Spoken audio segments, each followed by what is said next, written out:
আমি সরকারি চাকরি করি। বর্তমানে আমি 20তম গ্রেডে আছি।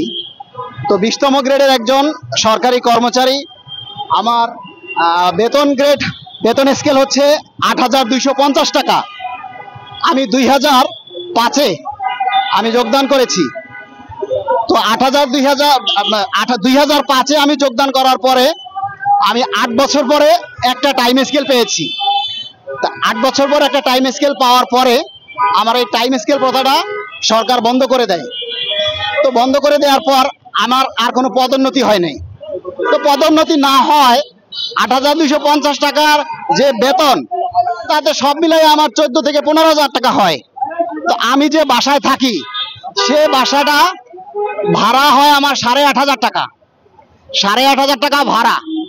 আমার 2টা ছেলে মেয়ে, একটা ছেলে মেয়ে কিন্ডার গার্ডেনে পড়ে, তার মাসে বেতন 1200 টাকা।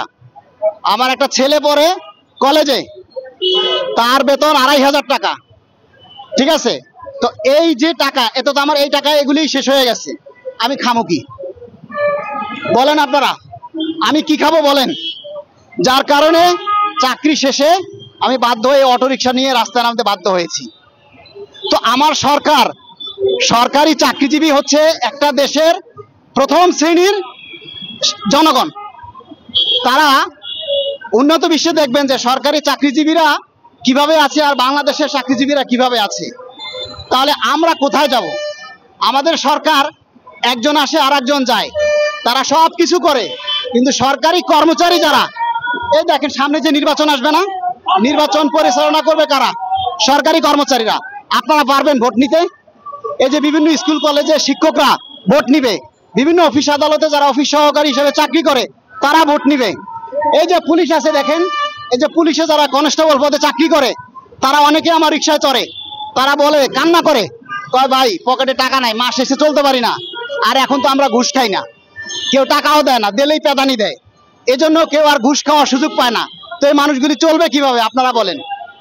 তো এখন আর একটা জিনিস যেটা সবচেয়ে বড় কথা হচ্ছে, আমি রিক্সা চালাইয়া যখন একটা খ্যাপ মেরে নাস্তা করি, তো একটা কলা আর 1 পিস পাউরুটি খাইলে আমার 30 টাকা বিল আসে। আর সরকার আমাকে টিফিন ভাতা কত দেয় জানেন? 6 টাকা। 6 টাকা আমাকে টিফিন ভাতা দেয় একদিনে, মাসে দেয় 200 টাকা। এটা ভাই কি সত্যি? 6 টাকা 200 টাকা দেয় আমাকে মাসে। এখন দিনে কতবার আপনি হিসাব করেন? আর যাতায়াত ভাতা দেয় আমার মাসে 300 টাকা। তাহলে আমার দিনে পরে কত? আমার রিক্সায় ওঠা নামার ভাড়া 50 টাকা। আপনি উঠা ওই সামনে নামলেন, আমার 50 টাকা দিতে হবে। ঠিক আছে? তাহলে দিনে 10 টাকায় আমার কোন যানবাহনে আমারে বহন করবে বলেন? কোন হালাহুমুন্দি আমার এই গাড়ি নিয়ে বাইরে যে তারা আমারে 10 টাকায় নিবে কোথাও? আপনি চলতে পারেন 10 টাকায় কোথাও? তাহলে এই 6 টাকা আর 10 টাকা। আর একজন ব্যাংকে চাকরি করে, তার একদিনে লাঞ্চ ভাতা দেয় 400 টাকা।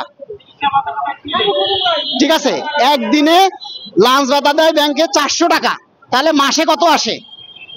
22 দিনে 8,000 টাকা। তাহলে আমরা সরকারি চাকরি করে কি করব? আমি ভাই সবাইকে অনুরোধ করি, যারা 10 লাখ 15 লাখ টাকা ঘুষ দিয়ে সরকারি চাকরি নেওয়ার চিন্তা করছেন, আপনাদের কাছে মাপ চাই, কেউ সরকারি চাকরি নিয়েন না।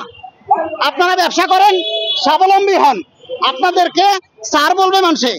আর আপনি যখন এই 15 লাখ টাকা ঘুষ দিয়ে চাকরি নেবেন, তখন আপনি ঘুষখোর হিসেবে, আপনি দুর্নীতিবাজ হিসেবে, আপনি একটা চোর হিসেবে চাকরিতে ঢুকবেন। কারণ আপনার টেন্ডেন্সি থাকবে কি, ওই 15 লাখ টাকা আপনার উঠাইতে হবে।